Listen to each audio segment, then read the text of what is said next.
Dalawang batang na biktima ng dikya habang naliligo sa dagat sa Camarines Sur. Ayon sa ilang saksi, nagsisigaw raw na humingi ng tulong ang mga biktima ng kapitan sila ng dikya. Ang isa sa kanila, nawalan pa ng malay bago pa man sila may ahon. Dead on arrival siya sa ospital. Habang isang biktima, inilipat muna sa Bicol Medical Center. Nagsagawa na ng investigasyon ng mga pulis at sinabihan ng resort na magbabala sa mga turista kaugnay sa mga dikya sa lugar.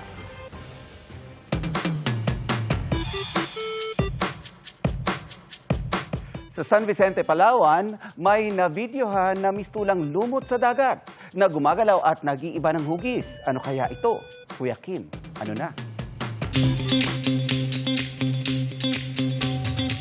Sa pinakamahabang white sand beach sa Pilipinas, ang Long Beach sa San Vicente, Palawan. Puting-puti ang buhangin at napakalinaw ng tubig.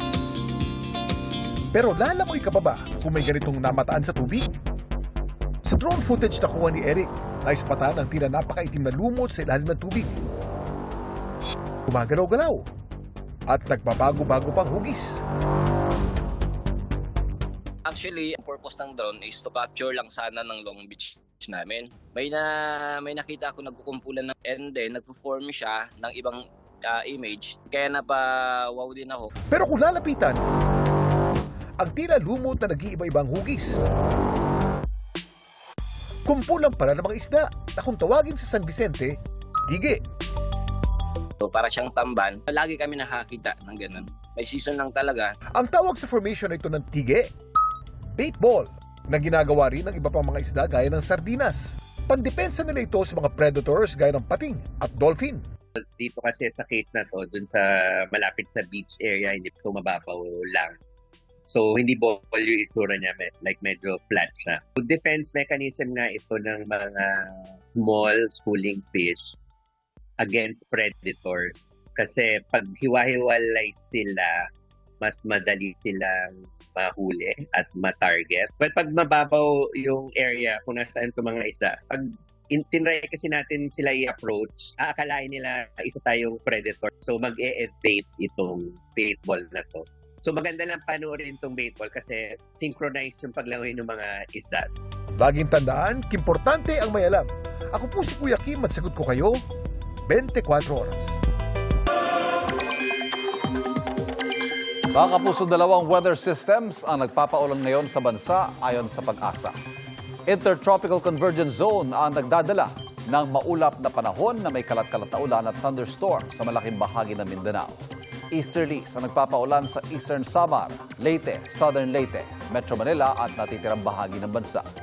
Sa rainfall forecast ng Metro Weather, posible ang light to moderate rains bukas sa ilang lugar sa Palawan, Quezon, Camarines Norte, Bicol at Marinduque.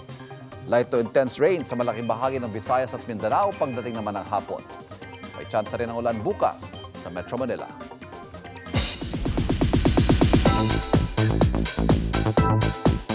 Literal na soaring to new heights si Asia's multimedia star Alden Richards na ang latest life update, ang pag-enroll sa isang flight school. Narito ang aking chika. Literally dreaming high si Alden Richards dahil itutuloy niya ang kanyang pangarap na maging piloto. Isang pangarap na 2012 pa lang, ikinukwento na ng Asia's multimedia star. And good morning mga kapuso, andito tayo ngayon sa Aerospace Museum ng Philippine Air Force para tumingin ng mga awesome planes. Alam nyo guys, bata pa lang ako, dream ko na talagang maging pilot. Alam nyo guys, kung di ako artista pala, papalipad ako ng planes. Dahil sa twist of fate, Hindi ko pa rin po inaalis yung dream ko to be a pilot. Andyan lang siya lagi, always here in my heart.